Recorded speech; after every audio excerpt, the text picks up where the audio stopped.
Hello, Facebook family. I have decided to do this video. It has been weighing very heavily on my heart and on my mind as well. And it was something that I wanted to say early on, but there were so many emotions and so much pressure for me to go with the popular opinion about who George Floyd was. And sometimes it can be difficult when there are just so many external pressures to say what you believe. And this was an instance where I felt like my silence would have been better in the beginning, but the more that I think about it, I realize that we are being sold a lot of lies, and at the detriment to the Black community, at the detriment to the white community, and at the detriment to America as a whole. So I want to come out and say that I do not support George Floyd and the media depiction of him as a martyr for Black America. I'm going to explain why, and I hope that some of you guys will understand where I'm coming from. I have spent a considerable amount of time reading a lot of Black authors that I think are some of the most brilliant Black Americans breathing. Walter Williams, Shelby Steele, Thomas Sowell, and I recently came across something that was an idea that was planted into my head by Shelby Steele, and it has been something that I cannot forget. It is something that will stick with me for the rest of my life. And it is something that I hope for the Black Americans that are watching will stick with you for the rest of your life. Shelby Steele said that the Black community is unique from other communities. Our culture is unique from other communities because we are the only community that caters to the bottom denominator of our society. Now, let me explain what that means. It means to say that not every Black American is a criminal, not every Black American is committing crimes, but we are unique in that we are the only people that fight and scream and demand support and justice for the people in our community that are up to no good. You would be hard pressed to find, a Jewish person who has spent 5 stints in prison, who commits a crime and dies while committing a crime, and that the Jewish people champion and demand justice for. You will be hard pressed to find this in white America. You'll be hard pressed to find this even in Latino America. If there is a person that is spent multiple times in prison, you are not going to see a bunch of Latinos coming out demanding justice for this person, even if, and I want to be very clear, what I'm saying is not any defense for Derek Chauvin. I hope Derek Chauvin gets the justice that he deserves to be, implemented upon him, and that the family of George Floyd deserves justice for the way that he died. But I also am not going to accept the narrative that this is the best the Black community has to offer. For whatever reason, it has become fashionable over the last 5 or 6 years for us to turn criminals into heroes overnight. And it is something that I find to be despicable, and it is something that I refuse to stand by any longer, and I am not going to play a part in it, no matter how much pressure comes from Black liberals and Black conservatives as some token of people wanting you to believe that this is the only way you can be Black, is you have to say this was wrong and that this person was amazing. I won't do that. George Floyd was not an amazing person.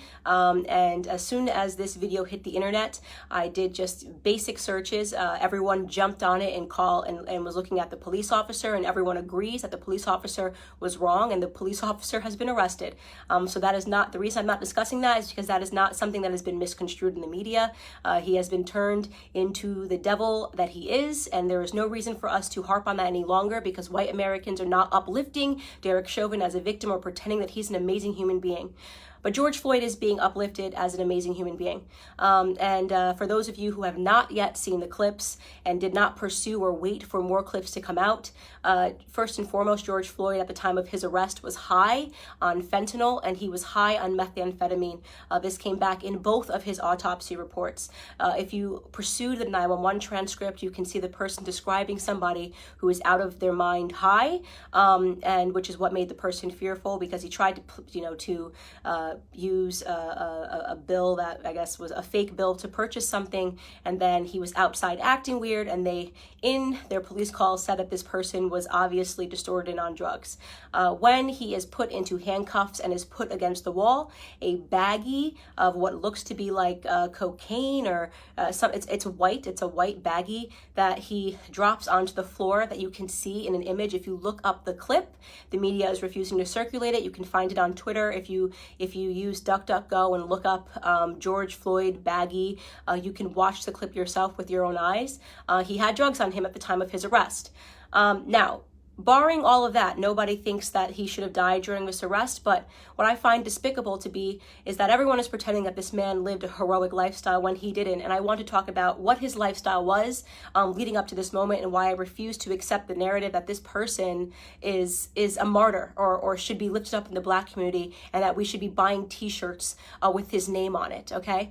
So here we have, first and foremost, let's start from the bottom of his record. And by the way, I am not saying that if you have a record, you don't deserve a second chance. I think people get arrested and some people can serve time in prison. And I believe in second chances, but I do draw the line when it comes to second, third, fourth, fifth, sixth, seventh, eighth, and ninth chances. 1998, he spent 10 months in prison for theft with a firearm. That was the first prison stint that I could find on him. In 2002, he spent 8 months in prison for a cocaine offense. In 2004, just 2 years later, he spent another 10 months in prison for a cocaine offense. In 2005, he spent another 10 months in prison for having less than 1 gram of cocaine on him again. In 2007, and this was the biggest instant that I had that made me realize this was a horrible human being that I am not going to pretend was a good person. In 2005, a woman who was pregnant received a knock at the door, and she went to the door, and the person pretended to be someone that worked for the water department. So she opened her door and quickly realized that the person at her door did not work for the water department and attempted to slam it. At the moment that she was attempting to slam it, a Ford pulled up and another 5 men jumped out of the car, and one of which was George Floyd, came up to the door and they forced their way inside to her home, inside of her home. Mind you, this woman is pregnant. At that point, George Floyd took out a gun and pressed it to her stomach. She was screaming, begging for her life, and he put her inside of her living room and instructed one of his criminal friends that was with him to watch her and to make sure she didn't leave the living room. So he was playing guard while they ransacked her home looking for drugs and money. They did not find drugs. They ended up taking, I believe, her wallet and her cell phone. Fortunately for her, her neighbor observed what was going on and caught the license plate of the people as they pulled off and called 911. And when 911 was able to, they were able to track down the car of which George Floyd was the driver, and they arrested him. And 2 years later, he was sentenced to 5 years in prison for that instance. Now, you can say the media is portraying it like he was just getting his life together after, being released in 2014 following that incident. He was just getting his life together and moved and was going to start afresh. I'd like to believe all of those things, and there's a gap, and he never got in trouble for 5 years until this incident when the police were called on him again. But you are defying common sense to believe that this person suddenly became an exemplary character but happened to be high on fentanyl and methamphetamine and trying to use a fake bill to purchase something. And so in my opinion, George Floyd was a criminal. He was a criminal. And just because he was a criminal doesn't mean he deserved to die at the knee of a police officer. But it does mean that I am not going to play a part of the broken Black culture that always wants to martyr criminals, who wants to pretend they were these upstanding human beings that just wanted to help society, that just wanted to reach out and uplift society. And he has a rap sheet that is long, that is dangerous. He was an example of a violent criminal his entire life. Okay, up until the very last moment. Now, again, I want to be clear. This is not a defense for Derek Chauvin. No one that I have spoken to, no one in the news is defending Derek Chauvin. He is getting what he has coming to him. Okay, great. But why are we pretending that this criminal should be upheld as a citizen, as a martyr in Black America? A martyr for a fake narrative, by the way. Police brutality, racially motivated police brutality is a myth. Okay, so let's get into that. Not only are we using this death, right, and allowing it to cause these riots and protests, pretending this was some upstanding citizen in the Black community who was tackled down and killed for no reason, right? Not only are we allowing it to inspire riots in which Black people are dying, in which actual upstanding Black citizens are dying. Case in point, I'm sure you guys have all now seen David, the sheriff that just was shot and killed because he was trying to protect a pawn shop. Please look him up if you haven't seen it. I'm blanking on his last name. His first name is David, who was shot and killed for trying to protect a pawn shop from looters, an upstanding citizen, an actual head of he was the head of a police his entire life, 77 years old, did everything right? So we now have to kill upstanding Black citizens because a non-upstanding Black citizen, a career Black criminal, died. Now, did he deserve to die in that manner? No. I can't say it enough. No, he didn't deserve to die in that manner. But I will be damned if the rest of us upstanding Black citizens have to suffer because of this incident that rarely ever happens in America. So here are some numbers for you people that are still believing that police brutality is a real, racially motivated police brutality is a real thing. First and foremost, okay, you have a 25% higher chance as a violent white criminal of dying at the hands of a police officer than you do as a Black criminal. Last year, a total of 9 unarmed black men were killed by police officers and 19 white men were killed by police officers. For those of you that aren't good at mathematics, right, you might be thinking, oh, but Candace, white people represent 60% of the population and Black people represent just 13% of the population.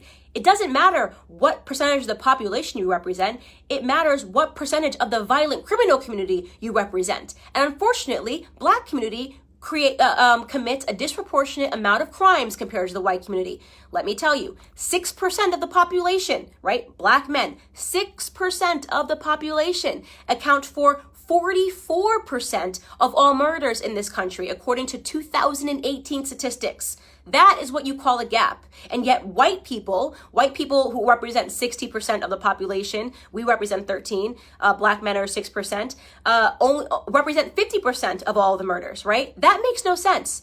That makes no sense. A 6-point variation in a community where we are extreme minorities.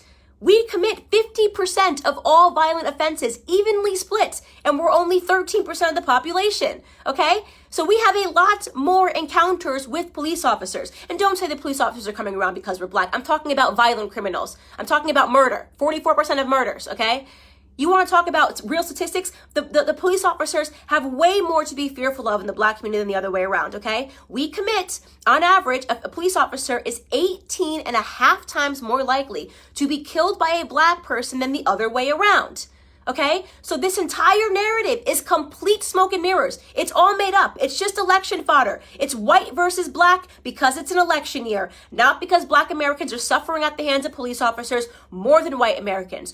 Do some police officers do the wrong thing? Yes. I don't think there's anybody in the world who has not encountered a police officer and thought this person is an absolute jerk who is power tripping, whether you are Black or white. We know they exist. And we know they're always going to exist, by the way, because they're human beings. And sometimes human beings suck. In fact, if you want to attack a community for accidental slayings or brutality, did you know that doctors accidentally kill 250,000 people every year because of mistakes? Did you know that there's been doctors that have been arrested for being serial killers that just were killing people because they wanted to? Do we protest and boycott doctors? Do we assume all doctors are horrible human beings because some doctors are?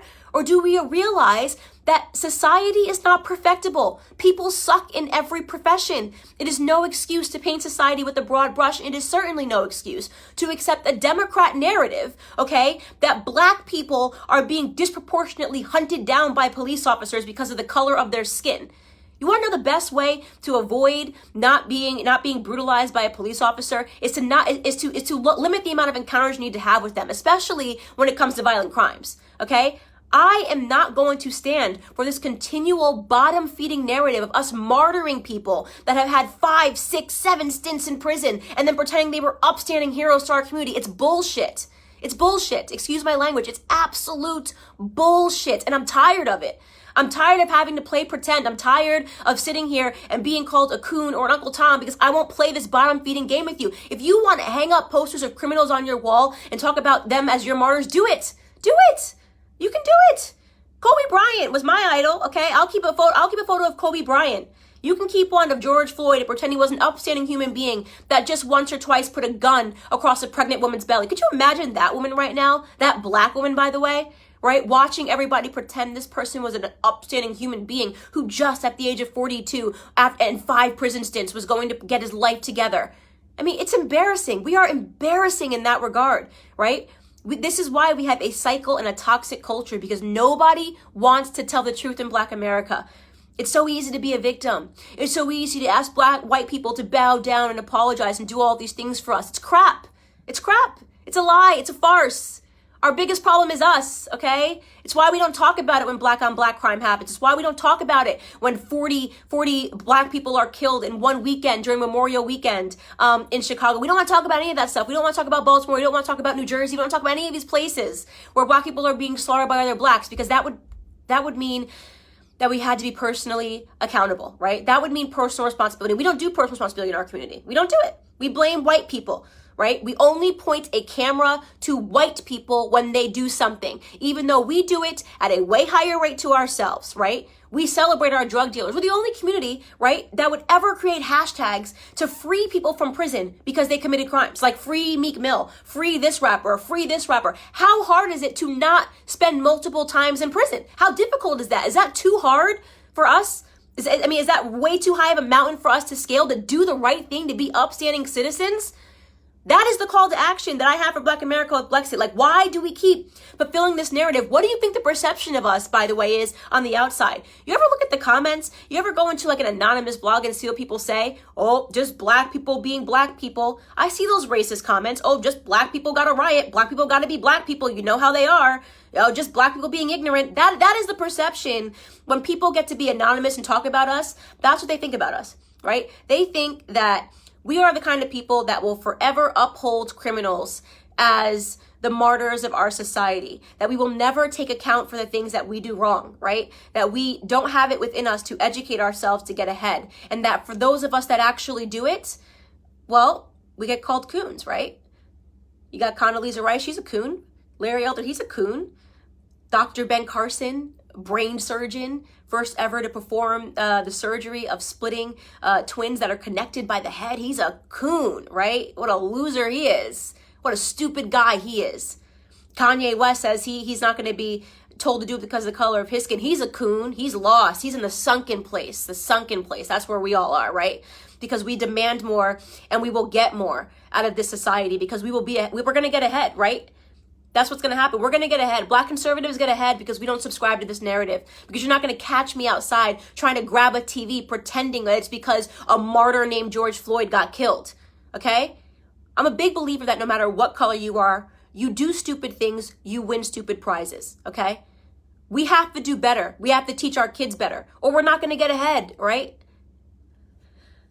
Anyways, this is just a rant because I have been feeling super annoyed at these depictions in society. I have no apologies here to make. George Floyd is not my martyr. He can be yours. That's all I have to say to Black America.